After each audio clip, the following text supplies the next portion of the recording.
Sandeep sir, you can start, sir. Okay, great. So, good evening, everyone. Salam, namaste. It's lockdown period. We all are at home, but we want to utilize our time in the best possible manner.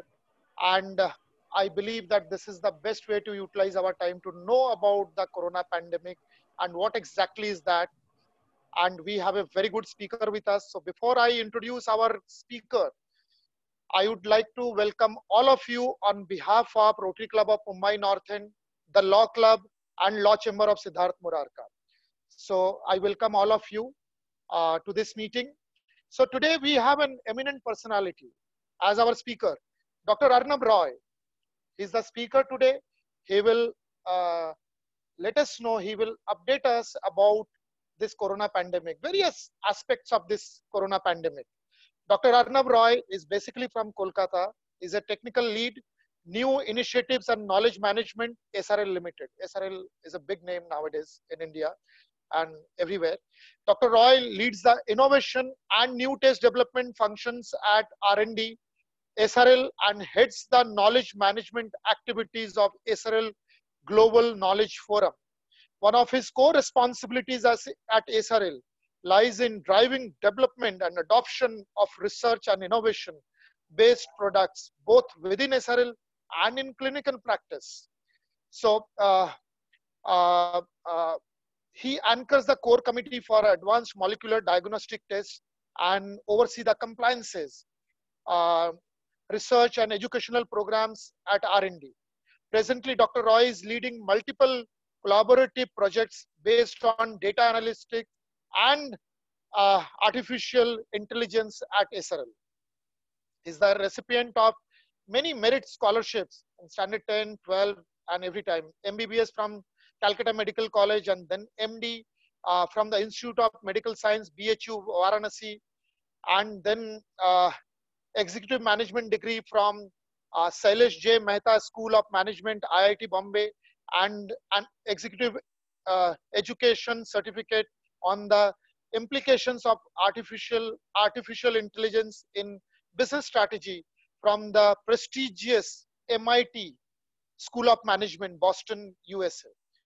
So I present all of you Dr. Arnab Roy. Dr. Arnab, over to you. Thank you, Mr. Sandeep, for this introduction, and thank you for having me here. It's an honor to connect with you all here. Although this is not the best time, but we would make the best use of the time that we have. I understand there is a pandemic going on outside this, maybe outside your home, outside our localities, and in the whole world. But we'll see what are the things that we need to know about this pandemic. What are the things that maybe we should ignore that we are getting through WhatsApp, Facebook, Instagram, or Twitter or Telegram messages. And some of the things that I would like to distill for you so that you understand where to go and where to find correct information regarding this pandemic. And what are the things that as citizens, as law-abiding citizens, that we should be doing to help ourselves, not the government as such, but ourselves, to tide over this pandemic, because this is an unprecedented situation. Nobody, I'm pretty sure, in this hall might have seen such kind of situation, and nobody in the last 100 years have seen this since the Spanish flu had hit the world in 1918.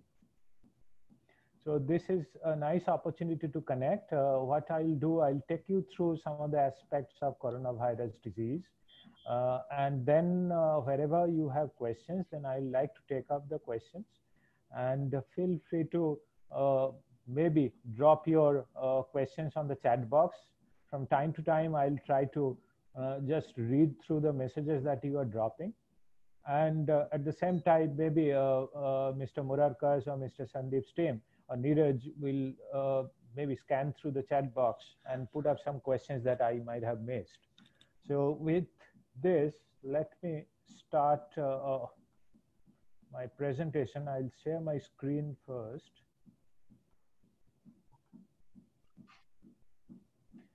I guess, Neeraj, you have to enable my screen share because that's been disabled.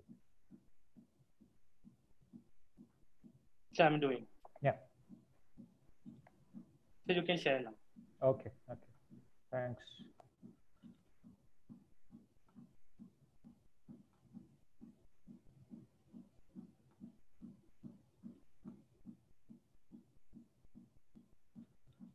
Hope my screen is visible to all of you. Yes, sir. Yes, Okay. yes, Okay. Dr. Great. Great. So, yeah. At SRL, we have been pioneering few things. In fact, this COVID-19 testing, we were ready in a record time. We were ready in 15 days time, including the infrastructure buildup. Although we already had an infrastructure for swine flu testing because we were the first lab in the country, private lab, to have a swine flu testing in 2009 during that pandemic. And you'll be surprised to know we have till date done more than 2.3 lakh swine flu testing. And this is just second only to NIV Pune, which is the Apex Institute for doing such novel virus tests in India. And currently SRL is doing around 1500 tests a day. So we are doing it in Mumbai and in Gurgaon, two of our biggest facilities, and one is in Kerala, which is a subsidiary of SRL. So together, we are doing around 1500 tests a day currently. So I'll just give you a bit of snapshot of what exactly are our findings as well. Although since it is a pandemic situation, the government has the sole authority to pass on the information, but I'll just discuss and analyze some of the information that is already there on the web. So we'll just take you through for the structure's sake. We'll just try to understand what is the disease, but by now I guess all of you know what is this disease. And then we'll just understand why we are so susceptible to the disease per se. Maybe we are not having a common cold that easily. Maybe once in a year or twice in a year we have common cold, which is as or more contagious than this COVID-19. But still we do not get that easily. So what is the reason behind that? And then the safety lessons for individuals and we as society members. Why we should be practicing what has been suggested by medical bodies. And then diagnostic tests. We need to understand what are the tests that are being done and why these are recommended tests. And the government guidelines. I'll just analyze the government guidelines in lucid terms so that you understand what the guidelines means and what they are for. And status of current treatment modalities and vaccine development. I guess this is a burning question in the society, and almost every other person is interested to know whether a new drug has come or a vaccine has been developed, or what is the progress that we are making there. And also what's in store for us in near future. So although more or less we now understand, many of us have realized that the new normal will be different from the normal that we have been living before 21st of March 2020 in India at least. So what is this disease? So we know that it started in Wuhan, China. It's the capital of Hubei province in China.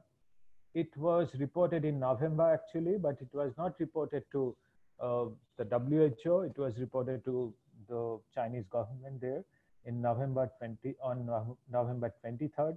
It didn't come into the limelight because of the practices that China follows, the strict regulations of whatever information that comes out of the country. It was first reported to the WHO, the World Health Organization, on 31st of December. And why this was reported? Because the pneumonia that was seen in patients. So generally pneumonia is one of the commonest causes of death all around the world. Okay, but still this kind of pneumonia was a little different from the ones that already doctors have been fighting. So that's why this was reported. and there was no treatment because the people who have been affected with the first batch of people. So first there was 2016, and then there were 38 people who were reported by China to WHO. 80% of them died. Okay, so that set the alarm bell ringing in Chinese medical maybe circles, and they felt that this is a recurrence of the previous coronavirus disease, which was SARS-1. So what is Doctor, sir, sorry to interrupt you. Yeah. Your loud is very low. Can you just Okay. be a little bit louder? Okay. Is it better now? Yes, sir. Is it better? Okay. Yes, it's maybe better, because sir. of the microphone. Okay. Yeah, thank you, sir. Okay. Yeah. So the coronavirus, most probably people have heard me, right? Even if it has been, I don't have to repeat it, right? No, it's fine, sir. Yeah. Okay. So why corona? Because corona means crown, and the virus looks like a crown when it is seen under the microscope. So this is how it looks like. It has a kind of a membrane, although there is always a debate whether a virus is a living thing or not. Actually, it is not. It is simply a replicating kind of a robot which can replicate itself. It doesn't have a brain per se. Okay. So it is like an envelope, and on this there will be spike proteins. And these spikes are giving it a picture of a crown. So that's why it is not as known as a coronavirus. There are 120 different species of coronaviruses, and that have been known since 1960s. It is not a new virus as such. And maybe we have been falling ill to some of the coronaviruses which are already known to us during our common cold time, because it actually gives rise to common cold in the human beings. And the genetic material is an RNA on which the test is based on. So there are different types, respiratory and gastrointestinal. Out of 120 different types, 6 types infect humans. Okay, and that can give rise to common cold, which can give rise to pneumonia in some of the individuals, and some specific types, some very rogue types, they give rise to pandemics like this. So the first was SARS-CoV, that was in 2003, that was reported. That killed around 1,000 people, mainly in China and Southeast Asia. Then there was MERS-CoV, so that was Middle Eastern Respiratory Syndrome virus. That was also a coronavirus, but that arose in the Middle Eastern countries, mainly in Saudi Arabia, and that came from the camels. Okay, the first one, the SARS-CoV, came from bats. The COVID 2019 one is allegedly this has come from bat again, although you know there are some conspiracy theories going on. I'm not going to going into the details of that, but as of now, WHO, yeah. So sorry to interrupt you. This again voice is coming very low, sir. Okay, but is it okay now? Yes, sir. Yeah? Yeah, it's fine. Okay. So in 2019, this is, as on date, is a virus which is naturally born, and it has come from the bat. Neeraj, please tick me off if the voice still is low. Okay. Sure, sir. Sure, sir. Yeah. Okay. So the virus was named in February by WHO as severe acute respiratory syndrome coronavirus 2. That's why we hear the term. And if you are coming to SRL, the name of the test is SARS-CoV-2. This is the name of the test. Now, how does it spread? How the virus spreads? So by now, we all know that it spreads from one patient to the another. It doesn't have any other host, so it multiplies within humans only. So it doesn't multiply in your pets, so in your cats or dogs or even tigers. That was reported from Bronx in New York. But other than that, there is no news of spread amongst animals. So it is purely a human-to-human connection, and that's how it is spreading. So if somebody is coughing or sneezing, this person will spread the virus to an uninfected person. Okay.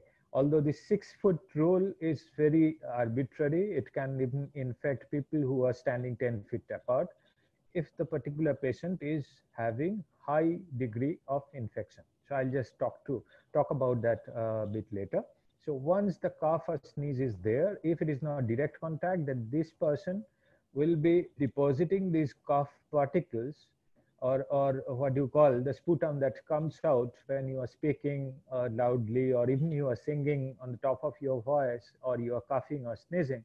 It will be coming and either will be sitting on your fingertips there, or maybe on the table that in front of you, or on your mobile phone. So these are known as the fomites. Okay, so these might be sitting on the doorknobs that infected person might be handling.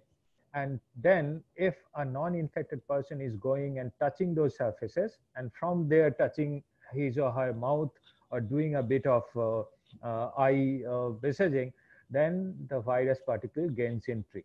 So the virus particle gains entry either through the nose, through the mouth, or through the eyes. So, and that can be done not directly, but it can be done indirectly by the hand of that person. And if you are touching touching the nose, the mouth, or the eyes. And what happens after it has gained entry to your respiratory tract?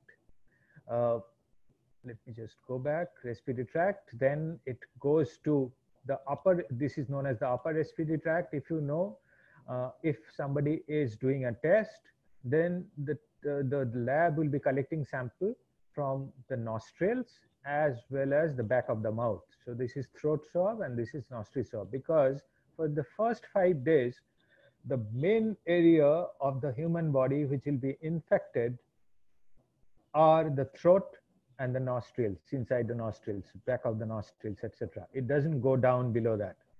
In many of the cases, up to 69% of the cases, the viruses will be killed by our own immunity while they are in the upper respiratory tract. So that means up to throat. So we'll be having a bit of sore throat, we'll be having a bit of dry cough, we'll be having a bit of maybe a sneeze and a bit of fever. And then we'll be all good after maybe 10 days or 14 days of infection. But in 20% of the cases, the virus might move a bit little lower. So what it means is that, sorry, just a sec. I'll just remove that. Yeah, so this is all good. So first day 1 to day 3, it will be very mild symptom, like feeling tired, mild headache, a bit of feverishness. The virus is confined to the upper respiratory tract. Then it goes down a bit. It goes down your windpipe, and which is known as the trachea, and it might be residing there, or it will still go down inside the lungs. So this is how it is shown in the pictures that you can see. So mild, after that there will be a kind of a severity increasing of the disease. So then the fever will be increasing a bit. So the fever might be more than 100.4. So that means 102, 103 kind of fever. And the breathing will be a little difficult, as if you have climbed 4 stories in one go, or maybe 6 stories in one go. So the symptom will be like that. Or you'll be finding a bit of pain around the chest, on the front of the chest, and also backside. So this is a kind of a sign of an acute respiratory distress starting, and it means that the virus has reached the lungs of the patient. Okay, so this generally happens during the day 4 to day 9 after you have been exposed to the person, to an infected person. Then day 8 and 15, only 5% of the people, they might be going into the severe or critical phase of the disease. So that is the septic shock. So there might be a shock where the blood pressure falls down, or what we call now is a cytokine storm. That means your body is trying to contain the infection, but in a way the body is damaging your lungs first. So although cytokine storm is actually your body's response to the virus, which is unknown virus, but it is causing more damage to your body than to the virus.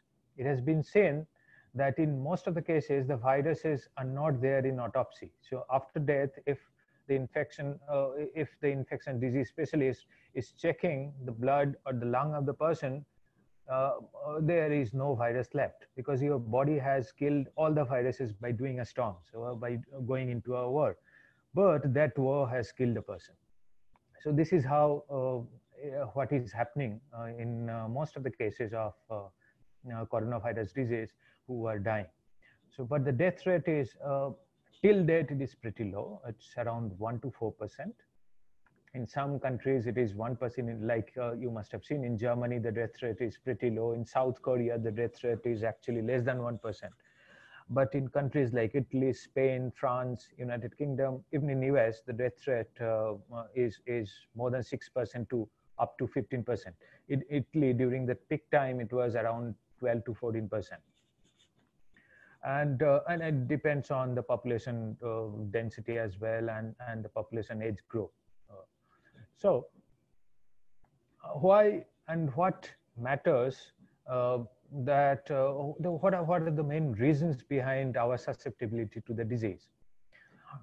And to answer this question, we have to ask why we people are getting infected so easily and so rapidly. Why it is spreading so rapidly? We have seen viruses, we have seen common cold, but it doesn't spread so rapidly.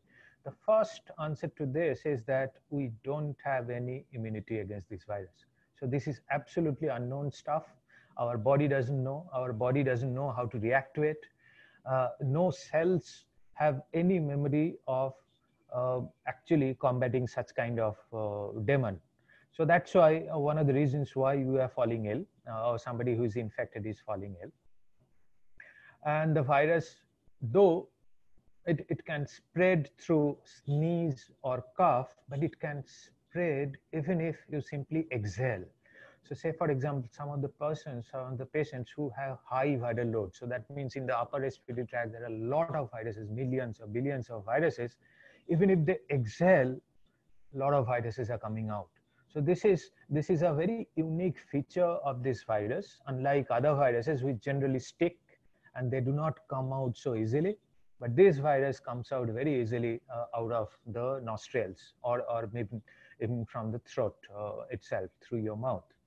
And the droplets are then breathed in by others. So you can breathe in. So if it generally hangs around for 3 hours, if a patient is there and he has coughed or talked or maybe sang, like Kanika Kapoor did, maybe. So those who are around within 3 hours, so they might be infected as well. And then virus can make people infectious before they develop symptoms. This is another unique feature. It is something like influenza. Even influenza can do that. But this virus is unique. Why? Because this can be infectious from day 2 of somebody getting infected. And you have seen that somebody will be developing a symptom on day 4 or day 5. So first 2 to 3 days, I do not know I'm infected. I'm absolutely okay. No problem at all. I'm going around and I'm spreading the virus. And I might be spreading it the most because it is residing on inside my nostrils or inside my throat. So this is one of the reasons why it is spreading so rapidly, because it can be spread during the asymptomatic phase or pre-symptomatic phase. So I have drawn a kind of a chart for you how the virus actually, what is the course the virus takes. So this is, you come in contact with a COVID-19 case or day 1. So then you have developed symptoms and you lock yourself up. So means and that is between those times. So 1 to 5 days, you do not know whether you have the virus or not. And you recover between day 12 and day 14. And that's happening in 80% of the cases. But this particular time, we do not know if somebody is infected. Somebody is carrying this virus. So unknowingly, this person, if he doesn't have maybe severe symptoms, doesn't have fever that much, only feverishness, only a bit of tiredness, then the virus shedding will happen for up to 10 days. So this person will be infectious for 10 days. And that's what is happening when people come out of their houses and go to the market and then start spreading the virus.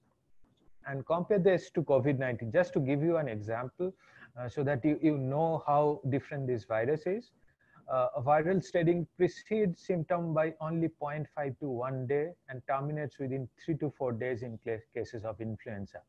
So this, for COVID-19, it is starting at least 3 to 4 days early before the symptoms are there, and it is terminate after 10 days of symptom onset. So it has a kind of a period of transmission of 10 to 12 days or 10 to 14 days. So that's a huge maybe window for an infectious disease to spread.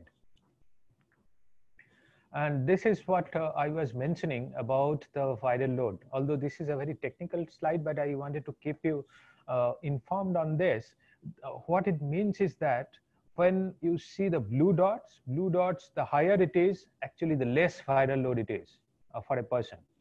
And the lower it is, the more viral load it is. So you will be finding if those people who are having mild symptoms, no symptoms at all, they'll be having very less viral load. So most of those, 99% of those will be spreading very little, the virus. But those who are starting with a very high viral load, you'll be finding they will land up with a severe symptom later on. Okay, so these are the red boxes that you will be finding. And the same thing, and generally, whether it is they are starting at day 7 or day 6 or day 5 or day 13, this particular what do you call finding, scientific finding, that people who have a high viral load will be having a more severe course than people who are having a low viral load. Doesn't change whether you are starting symptoms at day 5, day 7 or day 14. It doesn't change. So viral load is very important, although it is not reported, because once drugs become available, we'll start reporting the viral load of each of the persons. So we'll see that how high viral load is actually more dangerous than a low viral load person. So who are at risk? We know that for infection, everybody, from a newborn to a person who is 100-year-old. So everybody is equally susceptible to get infected. So everybody has to take precaution. But for severe COVID, so if somebody is developing, so what do we mean by high risk? We talk about our seniors should be at home. So somebody who is more than 60 should not be going out. They are high risk. Or somebody who is having diabetes, who is high risk, is because of if that person is infected, the severity of the disease will be higher than a person who is normal. So this is precisely the reason why it is called the persons who are suffering from diabetes or chronic lung disease like asthma, heart failure or angina or stroke, or having some cancer, or they have a kidney failure or an autoimmune disease like a rheumatoid arthritis. So that one variety of gout, or even hypertension, or elderly more than 55 years. I have put more than 55 years in India because that's the data that we are getting in India. The susceptibility in Western countries, it is more than 60. In some of the European countries, it has been more than 65. But in Indians, we are seeing if somebody is more than 55, they are actually high risk. So the age group is actually a little younger in Indians. So what are the safety lessons that we see? Sorry, I'll just check some chat. Okay. I think, okay, I just checked the chat box. It is for the volume. I guess the volume is okay now. Yes, sir. Yeah, so safety lessons for individuals and for the society. You must be getting a lot of news on this on the news channels, although most of us may not be reading the hard copies of the newspapers, but you must be reading the PDF copies. And on the top of that, you are getting maybe hundreds of messages on WhatsApp, Telegram, and Facebook. but this is kind of a distillation of whatever you have been getting. We are trying to identify those. So hygiene measures. So what are the hygiene measures that we should be following? We know that we should be maybe washing our hands. You know that you have to wash your hands with any soap-based hand wash. It might be simple soap, or maybe a Dettol or a Lifebuoy or a Savlon, but you have to wash for 20 seconds at least. There is a reason for that, because if you remember the coronavirus picture, and there was a membrane around that. That's actually a phospholipid membrane. So that's a very waxy structure. And if you put soap to it, it's an organic solvent, so it generally dissolves the viral membrane. So, and that happens within first 5 to 10 seconds. But just to be on the safer side, you have to take care of that.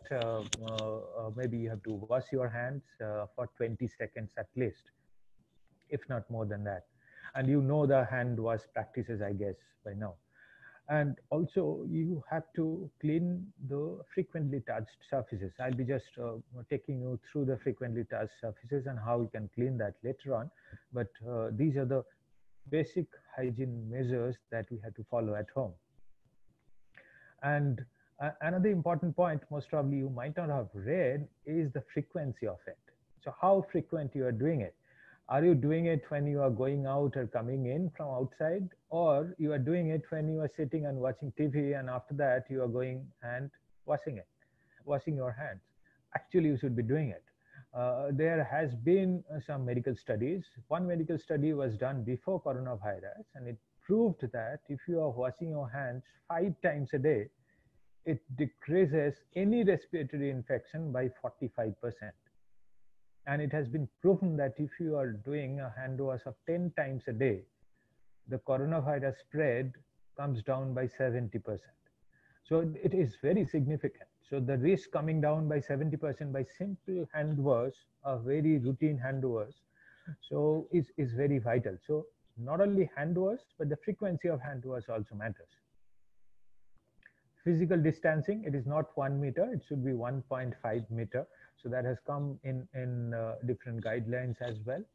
And it is at least 6 feet. So because the droplets actually can go up to 3.5 to 4 feet during normal talking itself. So that's why it should be at least 1.5 meters. Sir, yeah. So can you little louder? Yeah, I am holding it. Is it okay now? It's a little louder, sir. Yeah. Now is it okay? Yes, it's okay, sir. Thank you, sir. So the screening for fever and cough and sore throat and headache. You might have seen some of the news articles that MCGM is proposing that housing societies should be having a thermal scanner for their own members. So there is a reason for it. Most probably you have seen in offices, they have started using it. In some of those maybe marketplaces, they have started using the thermal scanners. Thermal scanners are nothing but checking your temperature remotely. So it can check your temperature and it can report it. Because why temperature is important? Because those who are symptomatic and COVID positive, 99.3% of the cases will be having fever. And by fever, I mean at least 99 degrees Celsius. So asymptomatic cases, I'm not talking about, that's around 19 to 30% in Mumbai, depending on where exactly you see it. In South Mumbai, we have seen that it's around 19% of the cases, they can be absolutely asymptomatic.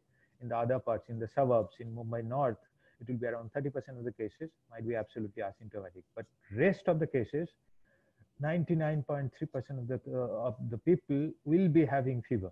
So that's why this is a good measure to have at least a thermal scanner in your society if you don't have. Then also self-reporting by individuals or society members for sore throat or headache if somebody is suffering from that. BMC will start a bit of door-to-door survey on this, but that will be in the containment areas mainly because they cannot really go to every door in Mumbai.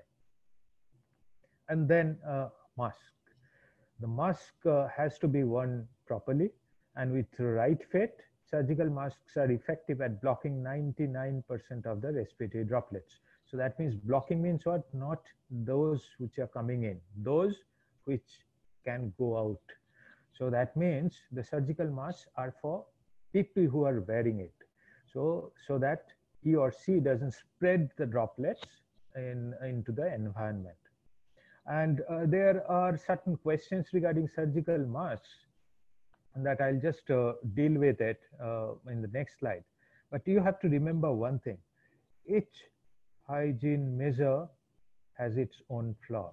Okay, so practicing only one or two of them and leaving out any of those four will be actually akin to taking 4 medications and leaving out one. Okay, so the overall treatment will fail if you are not taking all medications prescribed by the doctor. So similarly, even hygiene measures, you have to follow all. You have to follow the hygiene measures like hand washing and the common space washing, etc. Physical distancing. You have to follow that screening for yourself itself. If you are feeling unwell, then you have to report. You have to report to your physician, your family physician, and wear mask when you are going out of your flat, of your house. So it is not only when you are going out to your society, but when you are going out of your flat. So these are the hygiene measures that you have to follow. And sanitizers, if you are using sanitizers, you have to check that it must contain at least 60% of alcohol. If it is not there, then it is useless. So you should not be using it. So you have to ensure that at least 60%. Most of the sanitizers available will be having 65% to 70% of alcohol. Use any soap and water for at least 20 seconds that we have already discussed. Avoid touching your eyes, nose, and mouth with unwashed hands. And hot air through a blower won't kill coronavirus. So that's kind of a message, because I have seen that in offices, people feel they will be putting their hand under the blower and the coronaviruses will die. No, actually not. The coronavirus is not killed by temperatures up to 70 degrees Celsius. So this will not help. And again, clean and disinfect frequently touched surfaces. And what are those? Those are tabletops, doorknobs, light switches, countertops, means your oven countertops, handle desks, your keyboards, your phone, the faucets in your sink in the kitchen, or maybe in your bathroom, and also the sink. So these can be cleaned by the same sanitizer that you are using, or soap water that you can make maybe in a small mug, and you can use that for cleaning these surfaces. Hello. Yeah. Any question? Doctor, so far there are few questions which I'll repeat. Somebody has referred that you have referred to eyes in the beginning. So can the virus come to our body through eyes? According to me, yes. Can you explain? Mm-hmm. And then there is a question, can consuming alcohol help? No, it will not. It will not help until unless you are first killing the coronavirus and taking alcohol. So, doctor, there are two messages which I have received on mobile. Yeah. One is that you have talked about this virus going into the body and staying there for 2-3 days in your throat, etc. So somebody has stated that what if we gargle 2 times or 3 times a day? Does it reduce the chances? And what if we clean our nose 3 times a day? Will it reduce the chances of corona? No, not really. Because coronaviruses will be not only on the surface inside your nose, but inside the mucosa, the lining. Okay, so you won't be hurting your lining. You will not be taking out the inside lining of your nose, right? Some of the coronaviruses will be inside that. So even if you are washing your nose by warm water or gargling, it will not be going away. But that is a good practice in any case. If you are gargling and if you have sore throat and you are doing that, that is a good practice, but it will not be killing corona. So it's not the way that you can prevent yourself from being infected if you are already are. But you can, that's a good practice of doing gargle. Yeah. Okay. You can continue, sir. Yeah. So I wanted to give you an idea because I have seen a kind of a rush for surgical masks. Even we didn't get surgical masks during the first few weeks. So during the last week of March and then first few weeks of April. And I know my wife is a pediatrician. Even she was telling it was very difficult to get surgical masks in her hospital because many people have already bought it off. Not surgical masks, the face masks. You will see here, I have, if you can read through the slides or read through the content on this, I have taken 4 different types of surgical masks which are available in the market. One is a cloth mask, which is a double layered cotton or maybe a semi polycotton kind of mask, which can block droplet transmission. And the SARS-CoV-2 virus does not last long on clothes. It doesn't last more than 6 hours. On an average, it lasts for 3 hours. It is very peculiar. There has been medical studies on that.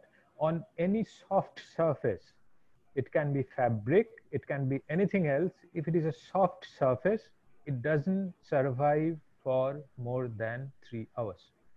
So that is why cloth mask is a good practice to have. But at the same time, cloth mask is a little difficult because you cannot really breathe through it because it's a matrix structure. You cannot really exhale through it. You cannot really inhale. So you tend to maybe down it a little or remove it. So a cloth mask, if you have an access to the surgical mask, the second one, it's better to use a surgical mask. Now, cloth mask, the advantage is it is washable, so you can wash it in soap water, keep it for drying, and you can use it. Surgical mask is a disposable one. You should not be, ideally, you should not be reusing it. It is made of milled blown polypropylene fibers, and it is electrostatically charged. So it doesn't actually kill the virus. It catches the virus because of the charge within itself. So most of the viruses are within the mask, and that is one of the reasons you should not be reusing it, because the virus particles will be there. Although it will be surviving for 3 to 6 hours, but still it will be there. On cloth mask, it will be dying faster than it will be dying on a surgical mask. But at the same time, surgical mask, since it is a kind of a cotton ball, like a cotton candy, like a structure, you can breathe through it. So you can exhale and you can inhale. Most probably some of you must have realized that. So surgical mask is a better bet when it comes to masks. Then coming to N95 respirators.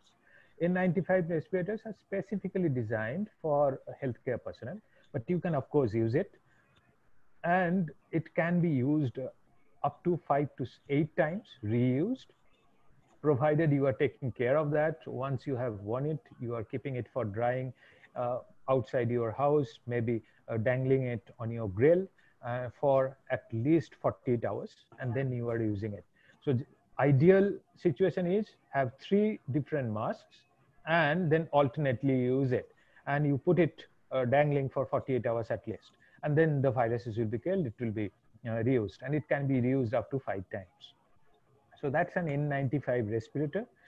And I have seen many people are using that N95 respirator with a plastic valve on it. Most probably you have seen that. It is rather costly. Actually, you will be surprised to know this has no medical relevance, or it was not developed for a medical purpose. It was developed for industrial people where generally asbestos work is going on, where generally real estate work is going on, so that people can exhale through it and nothing comes inside. So generally dust particles. And this is one of the reasons this is very dangerous. If somebody is infected and taking it or wearing this mask, actually most of the particles will be going out through this exhale route. Okay, so I have put down some of the pointers for you. You should not be using it. Some of the states have already banned use of such valved masks. particularly San Francisco. Most probably some of your relatives might be there, they know about it. So I'll just, so these first two masks are I protect you, you protect me. So these are, you inhale through different parts of this mask, different pores there.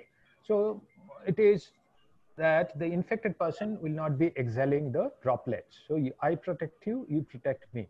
And here in an N95 mask or respirator, I protect you and I protect me as well. So nothing comes out, comes in, no virus particles comes in. Also, I protect myself because, like I protect you because I do not throw out anything. But here, I protect me, but I expose you. So this is dangerous for the society. That's why I have put that, what are the beneficial things that we should be doing for the society? The first thing that we should do is not to buy such masks with a valve where you can exhale through it and you can put out your respiratory droplets through that exhale route. Okay, so in fact, you will be finding that I have put out that city and county of San Francisco, they have banned use of cell and use of such masks in the state of California. So then most probably you must have realized why we are using those hygiene measures which are important for the society. It is not to actually decrease the number of cases. You must be seeing that number of cases are actually going up. So the number of cases will not actually be low. It will be as high as we expected it to be, but it will be spread over a period of time. It will be spread over months. You must be seeing how the cases are going up. It will go up till first week of June. That's the assumption that we are making. But what we have done by doing this lockdown, we have maybe protected our population to be simultaneously ill. If people are simultaneously ill, like it happened in Italy, the overall healthcare capacity will be breached and many people will die unattended because they will not get hospital beds. The doctors cannot take care of them. They will be too exhausted taking care of so much of load in maybe 2 weeks or 3 weeks time, and you won't be getting beds.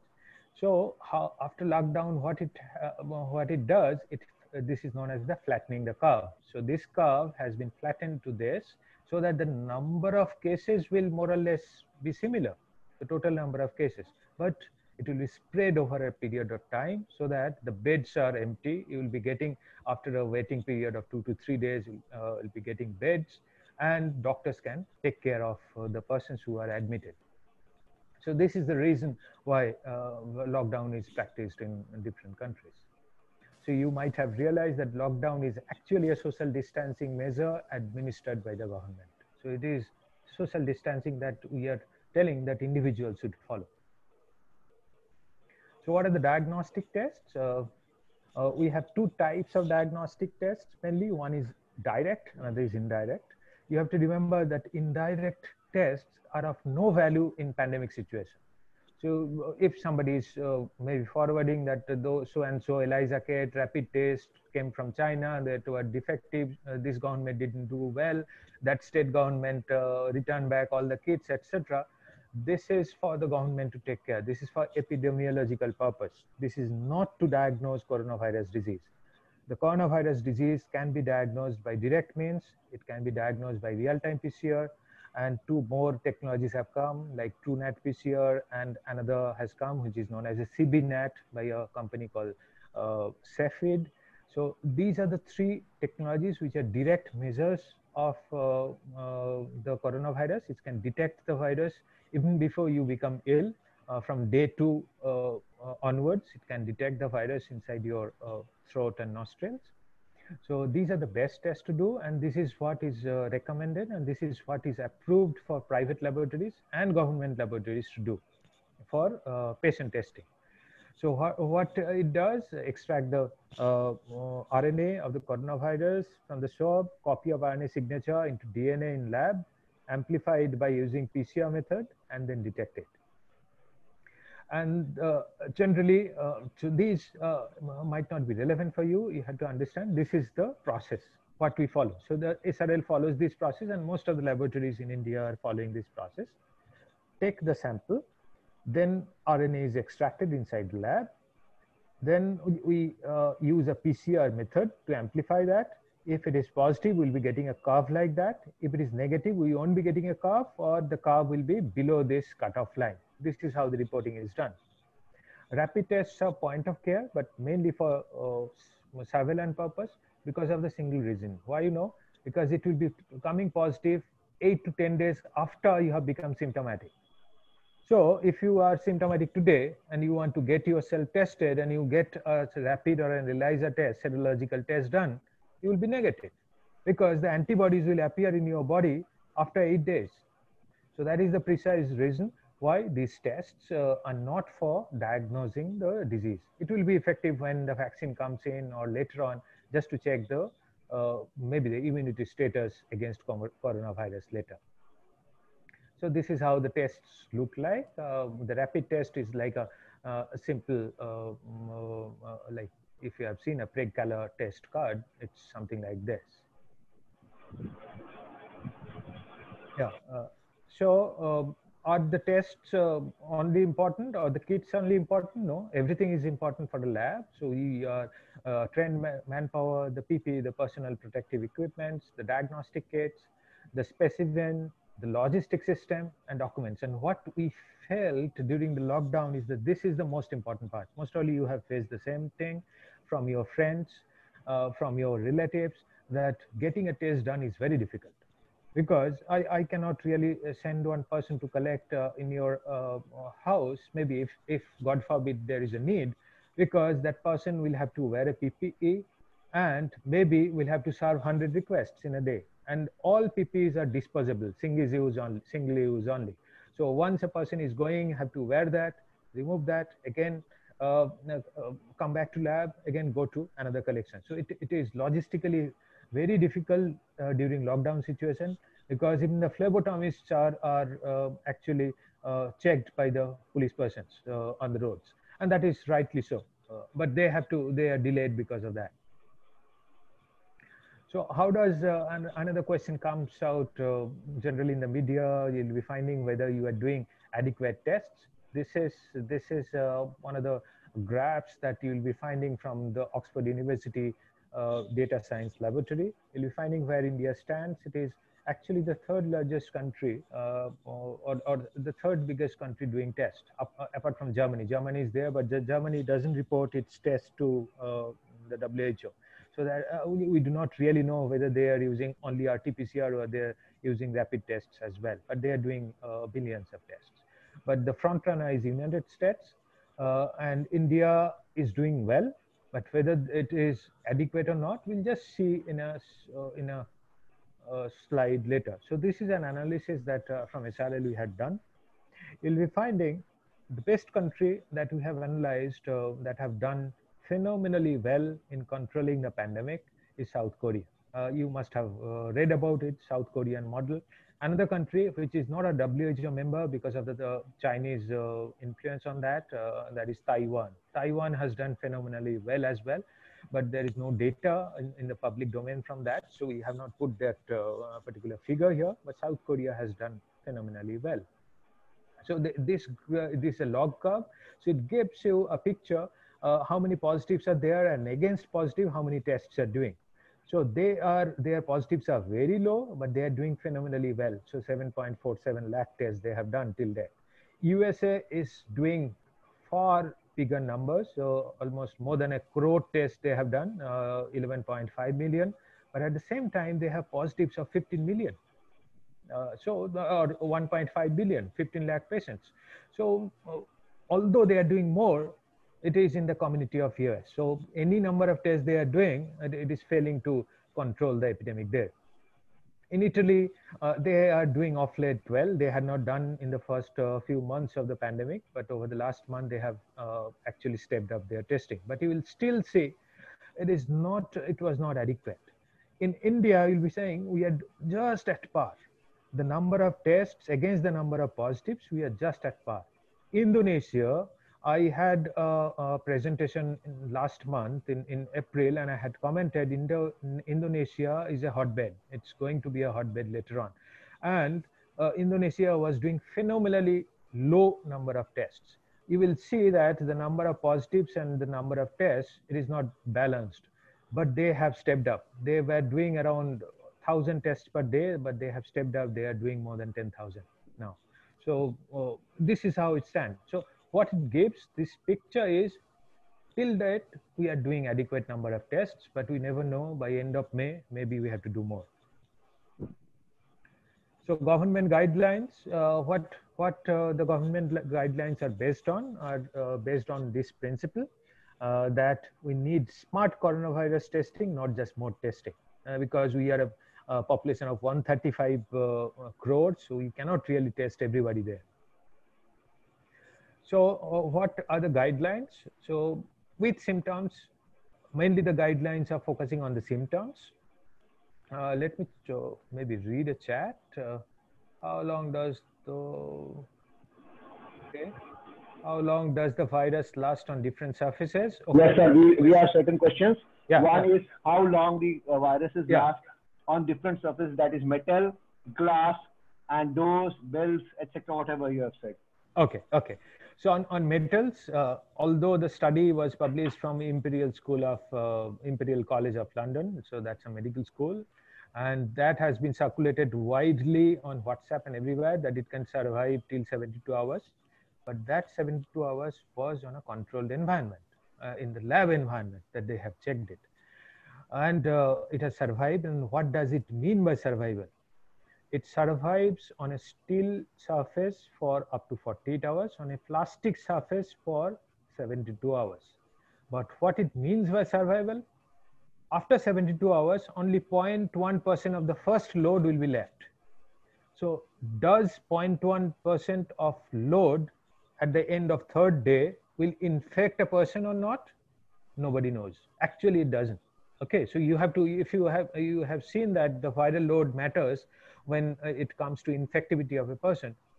To be on the safer side, what many medical bodies are telling, and also from the experience in China, that it can survive in different surfaces, hard surfaces, plastic, glass, steel, even wooden tops or tabletops. It can survive very well, and it can infect people if that surface is checked for 12 hours. Okay, so 12 hours on an average. But are you 100% sure? No, because there is a study coming in. Okay. So on steel surface, 48 hours, on plastic surface, 72 hours, on glass surface, 48 hours again. But on soft clothing, like your cloth or maybe a mask, it can survive maximum up to 6 hours. Okay. Our next question is, how can it, does it spread by fruits, vegetable? And there's one message that I buy things from grocery people who are packing it like Amazon, and they are sending it. So do I require any precaution, and is there any chance of spread of virus through them? Yeah, good question. That's a very common question as well. No, if you are asking the fruits and vegetables as such, whether the virus can spread through them, no. If the question is, if somebody, the fruit vendor itself or somebody before you was actually COVID patient and touched the surface of the fruit, it can survive there up to 6 hours. So what does it mean is that if you are buying fruits and vegetables and getting it, you keep it unattended for at least 4 hours. If you are not doing that, you have to maybe cook it or you have to eat it immediately. Then you can safely wash it using a kind of a solution which is known as a potassium permanganate drop. If you have access to that, you can get it in maybe the medical shops, or even the some of those American agencies, including the FDA, has approved 200 ppm. So that means 1 teaspoonful into 4 liters of water is bleaching powder. You'll be getting it in your kirana shop. Bleaching powder there, you can use it in a balti or in a good bowl. You will be putting all those. You can keep it there for 5 minutes and rinse it very well for 5 minutes again. Okay, at least 2 times under flowing water, and then keep it for drying for 4 hours. Now, what about what about the products which are coming in packed form, like the boxes which come from Amazon, DMart, and other products? You have to disinfect that, because most of those products are plastic wrapped, right? So they are Right. still using plastic. Okay, so if somebody is infected, the vendor or the logistic guy who is delivering the product is infected, it will be lying there. So what is the guideline? You keep a box outside your door, or maybe outside at the door of your society, and you demarcate for each of the flat numbers, or maybe you demarcate there. You keep it lying there for 4 hours, 4 to 6 hours. But if it is plastic, it will be surviving more. So when you are collecting it, you should be carrying one hand sanitizer, or at least something which is there in the society. Carry a cloth, clean it, and then take it to your home. And once you're at home, you use the same technique that I told. You can use the bleaching solution and dip it for some time, and then get it out, if it is a plastic wrapped one. Now, one question which has come on message is, when we wear that N95 mask, is it possible that we clean it because we wear it for 2 minutes, 3 months while going down, and we come back in maximum 15 minutes? So is it advisable that we wash it and use it? No, it's a capital letter no. Okay, why no? Because I told you it is actually a polypropylene mesh fiber. Okay, so what it does, if you clean it, is that the electrostatic, the static electricity within it will be going. Okay, so it cannot catch any virus. It is absolutely useless stuff that you will be using. And next question has come up is, what is the cost of testing? Approximate cost. I understand that professional you cannot say, but suppose somebody goes to any lab, what should he expect? Maybe a range of 3 to 4,000, 5 to 7,000, or something like that. Can you give an idea of it? No, there is absolute transparency, because this is a government mandated rate. That is 4,500. It's a government mandated rate in all private labs. Nobody can charge you more than that. That is 4,500. Last question is, what about using mask at home too? Mask at home? Home too, yeah. Yeah, you can. If you want, if you see somebody, if you are having symptoms, you are using mask, that means you are suspecting that you have something, right? If you are what Dr. I presume is that he is talking in terms, Kamalji is talking in terms that what if I have a precaution, which is correct perception. I have a precaution, absolutely, no problem with that. And I wear it. After 4 days, I throw out that N95. All my family members are wearing it except while eating. We remove it. Right, you can do that. You can do that if you can, and sometimes that is good, because it will develop a habit for you. And once you are going out, you won't be finding it very uncomfortable to wear the mask, because for some people it is uncomfortable. Okay. Yes, all the questions are over, sir. Okay, great. So there's one question: is exposure to UV rays effective in killing virus? Yes, it is, but you won't be trying it at your home, because it is dangerous for your skin. Okay, and your eyes. So but UV exposure will be for at least 1 hour. So you have to keep the particular UV light on for 1 hour to kill all the coronavirus RNAs, or to disintegrate first the virus and then kill the RNA material which is inside it. So you have to take care of that. So you should not be, I don't recommend it. The best way to disinfect is hydrogen peroxide, and which is not available in the market. I do not know if any one of you have an access to it. Please let me know also. I'll be buying some, because hydrogen peroxide is the safest disinfectant that is available. It is available in fume. So if you can fume it, it can be very good disinfectant.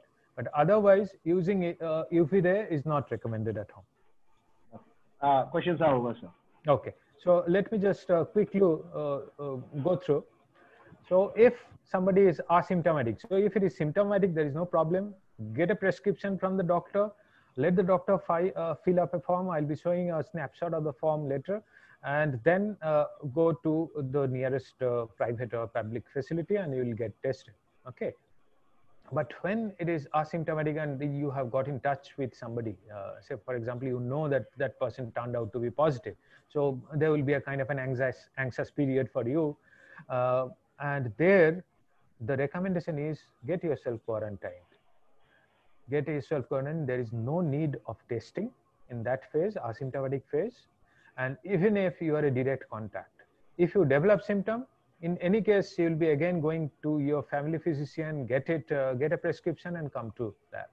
So otherwise, like I told, up to 30% of the cases in Mumbai are asymptomatic. So quarantining is the best way to control this. Testing will not help. And also, although I know this might not be the group, it might not be relevant to them, but pregnant women residing in containment zone 5 days before they are going into the labor, or they are already in labor, they can do testing. And those patients who are going for dialysis or a chemotherapy or radiotherapy, they can go for testing. And only in strongly suspected cases, set up for elective surgery. Say for example, somebody is going for an elective surgery which was planned in March but still postponed, but you cannot still postpone it, then go for testing in those cases. So those are asymptomatic cases.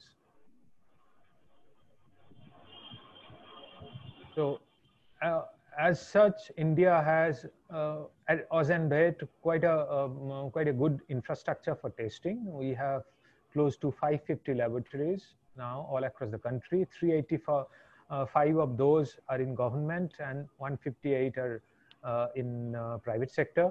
In Maharashtra itself, we have 37 government laboratories and 30 private laboratories. And India has done more than 25 lakh RT-PCR tests, and we are doing more than 1 lakh tests per day now. So that's pretty big numbers for a resource poor country like ours. It's a pretty big number. So this is the form that has to be filled up by the doctor who is prescribing. But at the same time, this might not be filled up in totality, but it's a recommended form from the ICMR, the Indian Council of Medical Research, which is the government governing body for COVID-19 care in India. So it has to be filled up. And also the doctor's prescription will not be enough. As per MCJM, they have released a circular on 12th of May this month that the doctor has to fill up this Annexure 1 as well and sign it and write his or her registration number and refer the case to a private lab. So if somebody is coming to our lab without this, we won't be able to do the testing. So that's kind of a binding on all the private as well as government laboratories. So test positives, what should be done?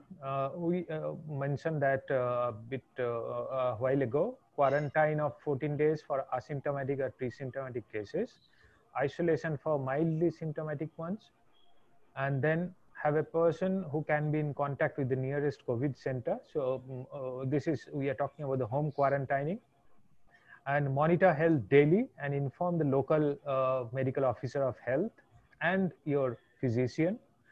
Discard surgical mask after 8 hours of use. So that's the second, if you remember in the column, the second one, the surgical mask.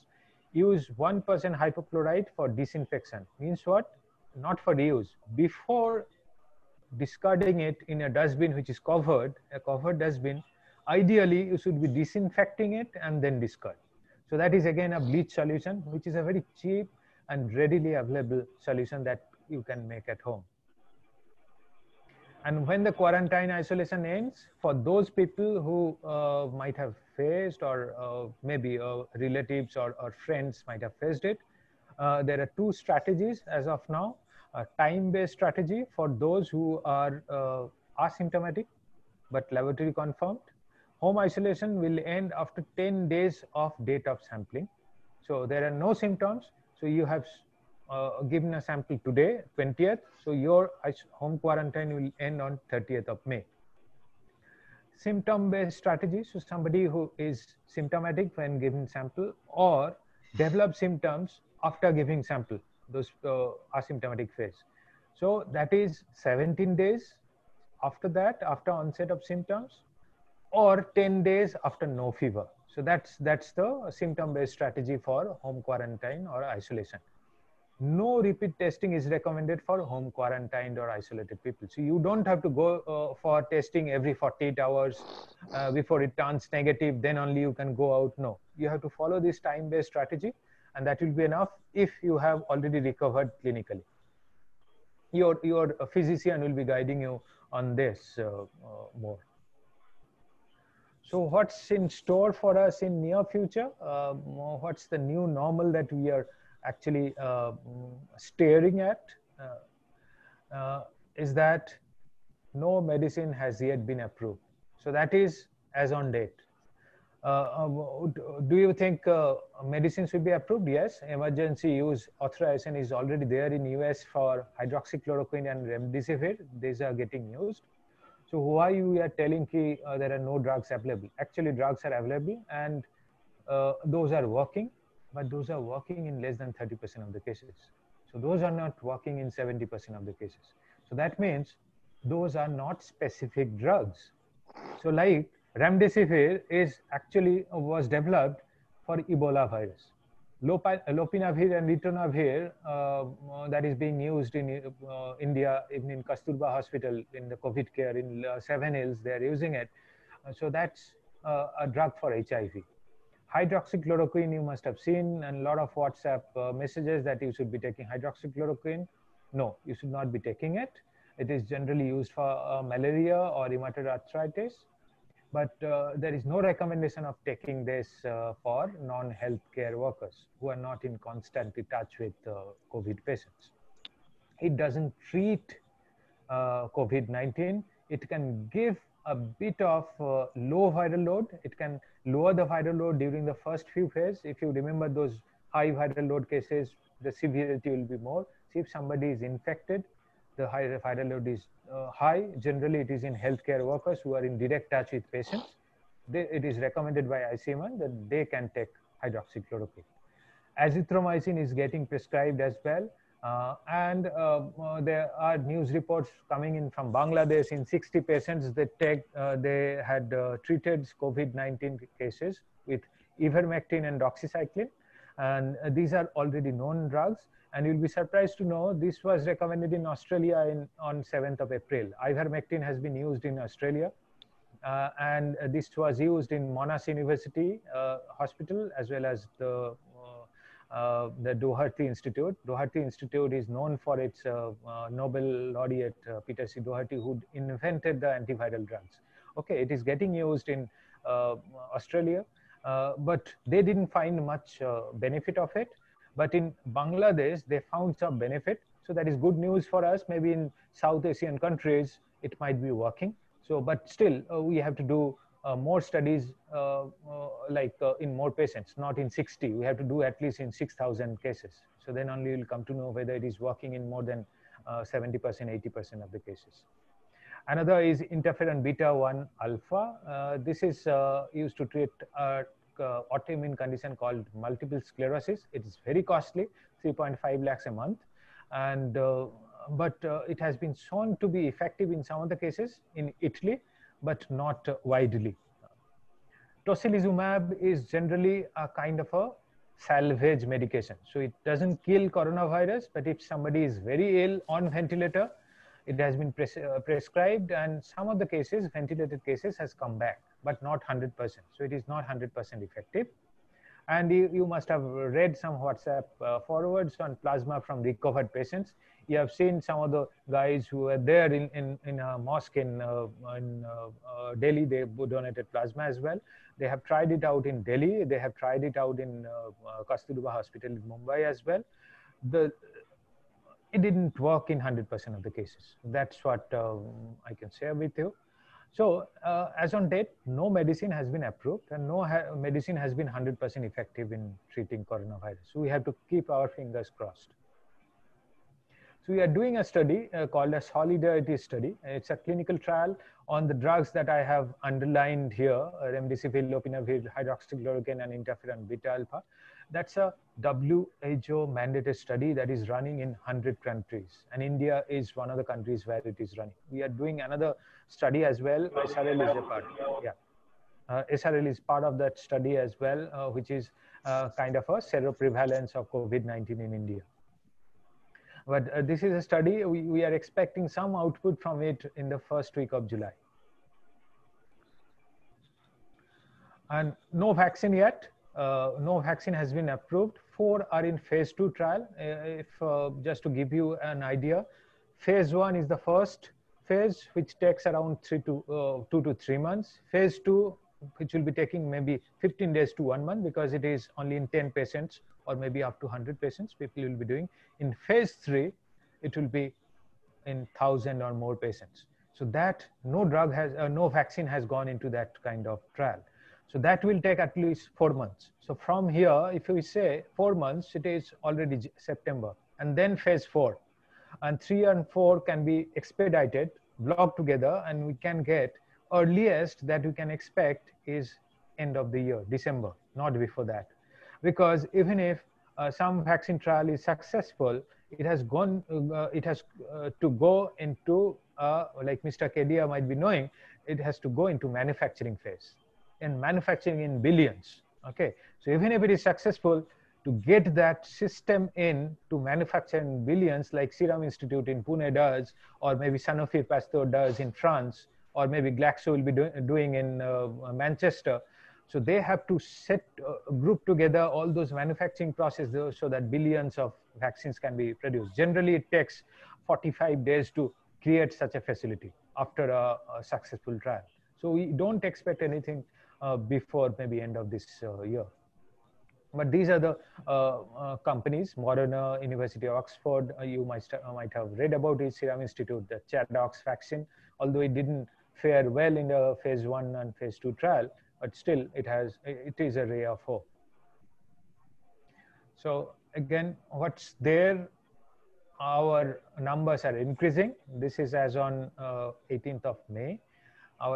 We are on a steep phase now. We are, like Indonesia is also increasing. We are also increasing. South Korea has bottomed out or plateaued out. So there are no new cases. China I have not put because China's data is not reliable as such. Although I don't want to put it on record, but the data that is there from Chinese authorities in public domain is not in a very continuous phase. So we cannot put a graph for that. So then Brazil, Russia, they are all, you will see a steep curve. So they will go on like this. Even India will go on like this. So we are looking at a peak phase. We are still below that peak phase. But Spain and Italy, you can see here, they have more or less plateaued out. So they will be going down slowly. So they have been able to control this virus. But you know that at what stakes they have been able to control it. So when can we think that the pandemic is on the path of decline? Rates of new cases should be falling for at least 2 weeks continuously. Hospitals should be able to treat all coronavirus patients in need, and 40% of the beds should be vacant. So 40% of hospital beds, no, 40% of beds which are dedicated to corona. So that means the infection is coming out, people are not severely ill, they are not coming to hospitals. Then we can think about that it is actually on the wane. There would be a capacity to test everyone with symptoms. So now we are mainly doing all symptomatic cases, but not everyone. So we are telling some people who are mildly symptomatic to go sit at home and be there for at least 14 to 17 days. So that capacity has to be there. So nevertheless, what's the new normal? And you might know that social distancing at workplace, marketplace, trains, buses, everywhere. And most likely Uber pool and Ola pool will not return for next 2 years at least. And maybe we will not be going on a pleasure trip in this year. And distancing will be the norm, and via technology like we are meeting now on Zoom. And these will be the new normal now. Hygiene measures like masks, gloves, sanitizers. So those which have been in the business of something else in pharmaceutical sector, they will be maybe repurposing their own the manufacturing process and start making all this. And good food, exercise to stay fit. Don't always follow whatever you are getting, that you should be taking Amla a day or a Nimbu, 4 Nimbus. Most likely that will not be helpful unless you have been taking it all through your life. So immunity is not something that will be building up in 2 months' time. So it has to be built up over a period of time. And balanced food is always helpful.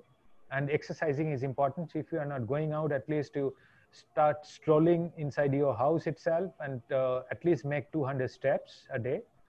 And a restricted movement for senior citizens, that is going to be a norm. If you are more than 55 or more than 60, I won't say more than 55.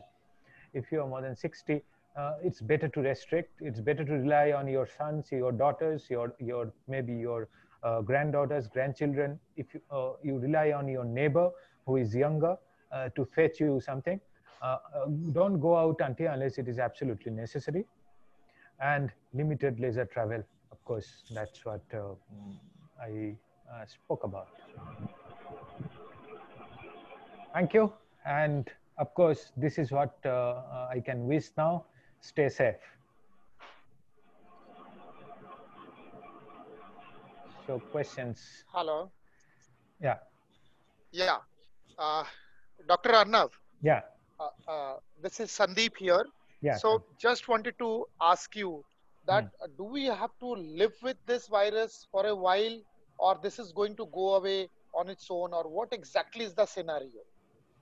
The scenario is, if the answer is, if you want my answer, my hunch, your hunch. to live. We have to live with this virus. For how many days, in your opinion? So that might be for how many years, not days. Oh, for how many years? Live. Yeah. So we have to live with this virus for years because of the simple reason we don't have a vaccine. Okay. Okay, the vaccine is one of the reasons why the infectious diseases come down, like swine flu came down, because we had a nasal vaccine first, which failed, but after that we had quite a potent vaccine. Influenza vaccine started working against swine flu. So unless we have a vaccine and treatment, so we have to live with this virus. In treatment is for people who have already contracted it, right? So. Right. This is already in the locality, in community. We have to live with it for years. Okay. So is there any immunity booster medicine in the market for this coronavirus? So that's what I answered. Not really, not Chyawanprash. But if you have been taking Chyawanprash, continue to take that. If you have been taking maybe Nimbu, one Nimbu in the morning with warm water, continue taking that. But if the question is, can we start taking it and my immunity will be boosted? My answer is no. So it's not going to help you against coronavirus if you are starting out now. Okay. So unless and until there is vaccine, now the next thing is that now in Bombay around 24,000 confirmed cases are there. How do you think it's going to go down, the number of cases? Is it possible in next 6 months or in near future, the number of cases go down and we live our normal life? Absolutely. I guess the cases will come down, not 6 months. We are not that pessimistic. What we say and the statistics that we are saying, it will go down over the next 2 to 3 months. Definitely will go down. It will not be wiped out. It will stay there like an endemic. We call that endemic. So there will be 500, 600 cases maybe at a particular time, given point of time. But it will come down. But if you are asking whether it will go away, absolutely no. So even if we get one person, we have to be on our guard so that new normals will continue. Our measures of social distancing, hand washing, and using a mask will continue for some time in Mumbai, at least for 6 more months. Okay. We have been hearing that a lot of immunity booster medicines are there, like Ayush has approved homeopathic medicines or maybe Ayurvedic medicines. The arsenic one, right? Arsenic one. Yeah, Ayush has not actually mandated it.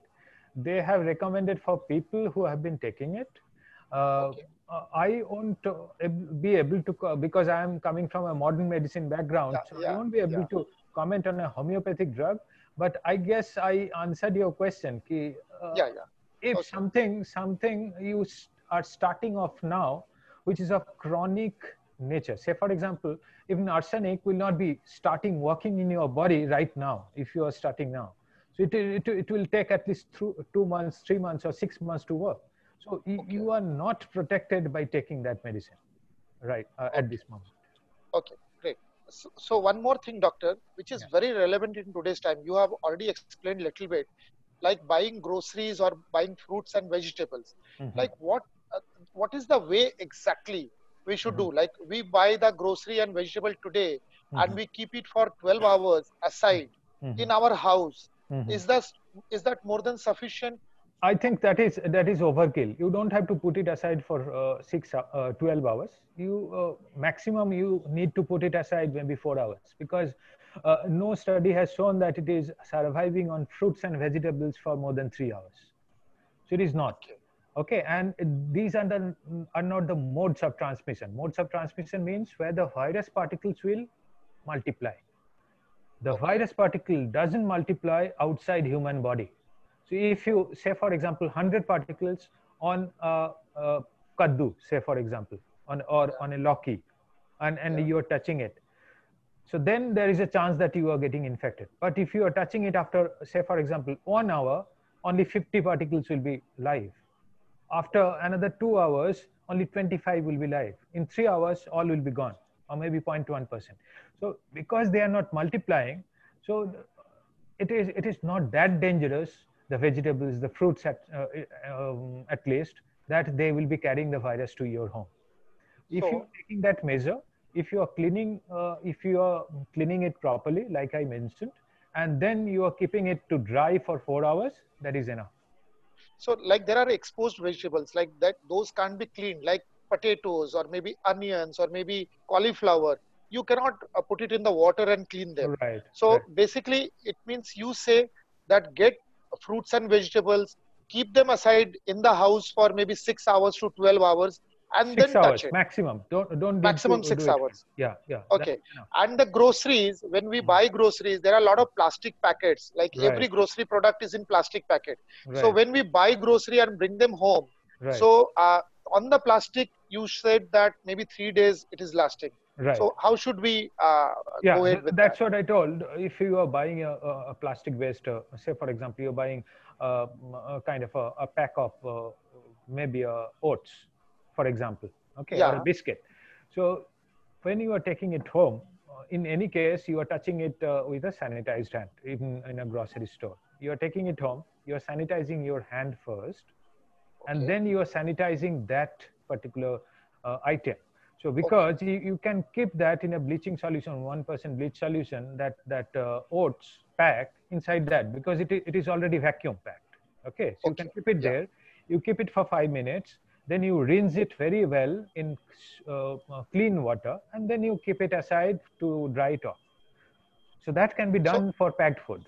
So if for packed food like grocery or any product, if a lot of our members or the viewers, they don't have bleaching powder or they don't want to go through that, they can simply keep those packed food products in the house for 2 to 3 days, and then they can use them as it. Yeah, no, in that case, if it is a packed food, say for example, in case of oats or muesli or maybe a biscuit pack, that can be cleaned by soap water as well. Okay, so hand wash, simply hand wash in a bucket of water, bucket full of water, dip it, keep it for 10 minutes, and then more than 5 minutes, that is in case of bleach solution. So keep it for 10 minutes, then wash it. And that's what we are doing at home as well. Okay, so any soap, like any Surf Excel or any soap, any soap will be sufficient. In a bucket water, we just put those packed food and then it's fine. Or maybe we leave them as it is for 3 days and then touch it, like biscuit packets or anything. Right. We leave them for 3 days and then we touch it. Absolutely, we can do that. We can do that. Now, one more thing, like newspaper or any paper, like banks are open, people go to bank, or newspaper we are not buying.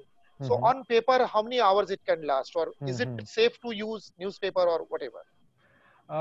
That is a kind of a very loaded question, I would say, because I do like to read newspapers. Yeah. But the public sentiment is that newspapers can carry coronavirus home. Actually, it is not. No study has proven that it can survive on a newspaper or a paper. Like I told, any soft surface, it doesn't survive for more than 3 hours. Okay. So it doesn't survive for more than 3 hours. But if the newspaper vendor himself or herself, himself mainly, is infected and putting it in your house, then it is going to be difficult. So I would say if somebody is keeping the newspaper at your doorstep and not touching it for 4 hours, it is quite safe to read that newspaper. Not a problem at all.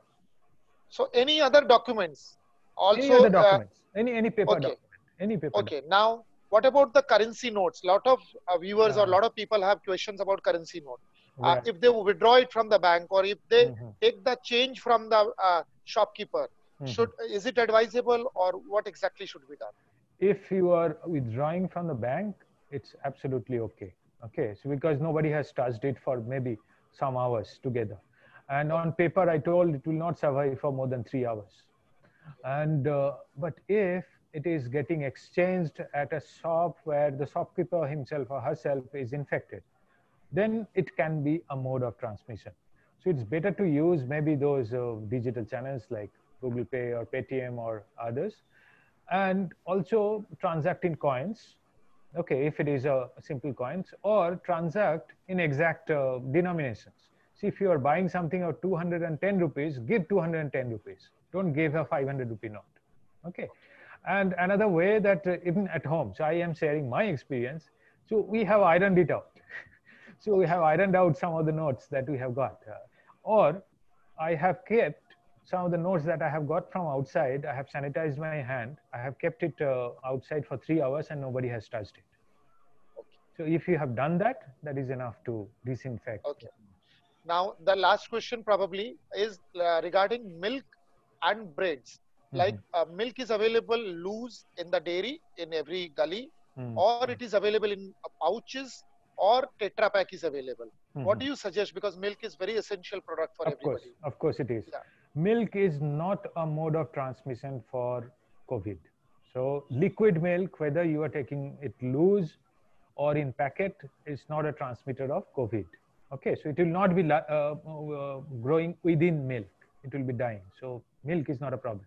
So if you are taking from a shopkeeper or a dairy where you are taking loose milk, then make sure the person who is using it is using a glove, and you ensure that the handle that is being used, or what do you call it, tool that is used for disbursing the milk is washed. That is enough. Okay, so this is one. Second is packaged milk. It is same thing is applicable for any packaged product. Okay, so you can wash milk packets dipping inside a soap water bucket. You can do that. Okay, and then whatever Tetra Pak or whatever. Yeah, absolutely. Tetra Pak is same. Okay, okay. Or they can leave the milk packet for a few hours and then use them. It is better to clean them because it is. Yeah. Okay. Because it is an essential product. You might be consuming it the same day. Yeah. Oh, it is perishable. Yeah. Right. It is perishable as well. So, doctor, we have to any other? Keep that pouch for how many hours in the pouch is a plastic.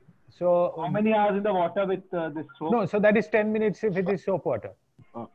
I just wanted to repeat it so that people are there may be questions. Okay. Right. So any soap is fine. Any like soap surf is or fine. whatever surf, soap. Even Vim, the Vim that you get, the liquid Vim or Peril, whatever, or Pril, I guess. So you can use that. So whatever we wash our clothes in washing machine or whatever. Absolutely. Ariel, Surf, Henko, anything. Okay, anything is fine. Yeah. Okay, great. Any other questions, Siddharth? Any other our audience or viewers? I don't find anything left out. Sandeep, I have checked the entire thing. So all that's the questions are answered. Yeah. All the questions are answered. Yes. So thank you, Dr. Arnav. Thanks a lot. It was very, very enlightening. We are receiving very good messages, and we really learned that what exactly is Corona and how to save our life from this. We know that we will have to live with this. You have opened our eyes that now we know this, but how to live smartly and how to save ourselves and our near and dear ones, that we came to know today from none other than you, like who is there in SRL, and SRL, one of the diagnostic centers who are doing this test, and you said that 1500 tests every day your SRL diagnostic lab is doing. So coming something from you, we know it is very, very authentic, because we all have got several messages in WhatsApp and we don't know how authentic they are. So today all our doubts are cleared. So we know that today we are going to live healthy and we are going to live long with this coronavirus because we are wiser today after knowing everything from you. So thank you, Dr. Arnab, for coming here and giving us all these advices and answered our question. Siddharth, I'm sure that you will be putting this video up. So anybody who has missed out, they can see this video. Yes, Sandeep, we can create a channel of Rotary for our club, Rotary North End, and we'll upload it. Neeraj will do the needful. He'll tell We'll talk definitely about that, and we'll do the modalities. And we'll share the links in all the groups. Those who have missed it, I'm sure when they hear us, they will be very jealous of us. No, at least I'm one of the lucky people who has come over here. This was very enlightening. So anyways, and thank you, the Law Club and Siddharth. I don't have enough words to thank you because you are one person who's always there and who has organized all these things. I'm always part of Rotary and I'm also part of SRL. So law chamber of Siddharth Murarka, I can say, because your juniors are also working to coordinate, and you got Dr. Arnab. So it was so nice of you, Siddharth. So thank you, our viewers, our Rotary Club members and other Rotary members, and all our viewers and listeners. Thanks a lot. Thank you very much. Thank you. And my pleasure. And have a nice evening and a night.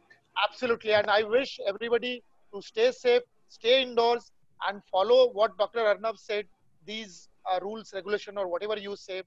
And we all will definitely be safe if we follow all these things. Of course, we will be. Yeah. Thank you. Thank you very much. Yeah. So I adjourn this meeting. Bye. Thank you. Bye. Neeraj close down. Adjourn. Bye.